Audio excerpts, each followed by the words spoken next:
মুহূর্তের জন্য মনে হবে যেন যুদ্ধক্ষেত্র, চারদিকে ধাক্কাধাক্কি, হাতাহাতি আর চিৎকার। কে কার উপর ঝাঁপিয়ে পড়ছে তা বোঝাই দেয়। ক্যামেরা ঘুরতেই মিলবে আসল চমক। এটি কোনো লড়াইয়ের মাঠ নয়, এটি তেলের পাম্প।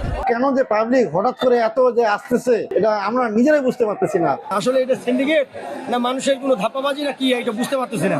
জ্বালানি তেলের সংকটের গুজবে ঠাকুরগাঁওয়ের বিভিন্ন ফিলিং স্টেশনে উপচে পড়েছে মোটরসাইকেল আরোহীদের ভিড়। বৃষ্টি উপেক্ষা করে ঘন্টার পর ঘন্টা লাইনে দাঁড়িয়েছেন অনেকে। বুধবার দুপুর থেকে রাত 8:30টার দিকে ঠাকুরগাঁও শহরসহ জেলার বিভিন্ন ফিলিং স্টেশনে দেখা যায় দীর্ঘ সারি। এটা আসলে হুজুগে বাঙালি। কেউ একজন বলছে হুরমুজ প্রণালী বন্ধ হয়ে গেছে, আর তেল ঢুকবে না, হুজুগে সবাই তেল নিতে চলে আসছে। গুজব ছড়িয়ে পড়ায় স্বাভাবিকের চেয়ে অনেক বেশি গ্রাহক একসঙ্গে তেল নিতে ছুটে আসেন। কেউ কেউ প্রয়োজনের চেয়েও বেশি পরিমাণ তেল কিনে রাখার চেষ্টা করছেন। এতে কিছু সময়ের জন্য স্টেশনটিতে বাড়তি চাপ সৃষ্টি হয়। এখন আমরা যদি কৃত্রিম ভাবে সবাই গাড়িতে তেল ঢুকায় রাখি, সবাই 500 জায়গায় 1500 ঢুকায়, তাহলে ভাই সংকটটা আসলেই হবে। তবে শুধু ঠাকুরগাঁও নয়, দেশের বিভিন্ন জেলায় শুরু হয়েছে এমন তেলের জন্য হুড়োহুড়ি। দিন দুনিয়া ফেলে তেলের পেছনে ছুটছে পুরো দেশ। হঠাৎ করে চাপ বাড়ছে।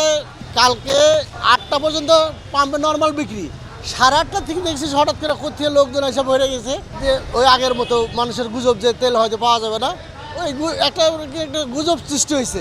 তবে পাম্পগুলোর কর্তৃপক্ষ জানিয়েছে ডিপো থেকে নিয়মিত জ্বালানি সরবরাহ হচ্ছে এবং কোনো ধরনের সংকট নেই।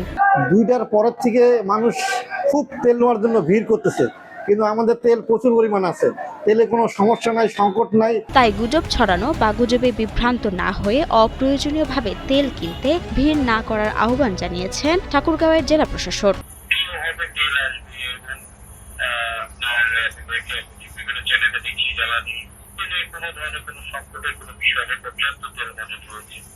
তবে প্রশাসন বলছে আতঙ্কের কোনো কারণ নেই। জ্বালানি তেলের সরবরাহ স্বাভাবিক রয়েছে, তাই গুজবে বিশ্বাস না করে প্রয়োজন অনুযায়ী তেল কেনার আহ্বান জানানো হয়েছে। মাহমুদা মুন্নি, ৭১।